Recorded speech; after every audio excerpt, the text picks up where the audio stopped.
முருகா முருகான்னு சிந்திச்சுக்கிட்டே இருந்தோம்னா வாழ்க்கையில வரது அத்தனை முருகனுடைய பிரசாதமாகத்தான் தெரியும். அது நல்லது வந்தாலும் சரி, கெட்டது வந்தாலும் சரி. ஆதிசங்கரர் சொல்லுவார், வாழ்க்கையில ஒருத்தனுக்கு தொடர்ந்து இன்பம் வந்து கொண்டே இருந்தால் அது இறைவனுடைய பிரசாதம், துன்பம் வந்தால் மகா பிரசாதம்.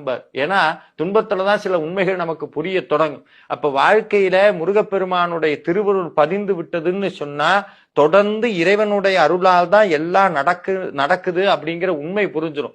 எது வந்தாலும் தாங்கக்கூடிய சக்தி கிடைக்கும். அது மட்டும் இல்ல, நம்ம அடிக்கடி ஒரு மந்திரத்தை சொல்லுவோம், வேலுண்டு வினை இல்லை, மயில் உண்டு பயம் இல்லை, குகன் உண்டு குறைவில்லை, கந்தன் உண்டு கவலை இல்லை. இது சத்தியமான உண்மை. எதை பார்த்தும் பயம் வராது. நம்ம வாழ்க்கையில எப்பவுமே என்ன பண்ணுவோம்னா, ரெண்டே ரெண்டு உணர்ச்சிகள்ல தான் மனித சமூகத்துல பெரும்பான்மையானவங்க இருக்கிறாங்க. ஒண்ணு பயம், இன்னொன்னு கவலை. இது ரெண்டுமே என்னன்னா, பயம்ங்கிறது எதிர்காலத்துல இருக்கும், கவலைங்கிறது இறந்த காலத்துல இருக்கும். நிகழ்காலத்துல வாழவே முடியாது.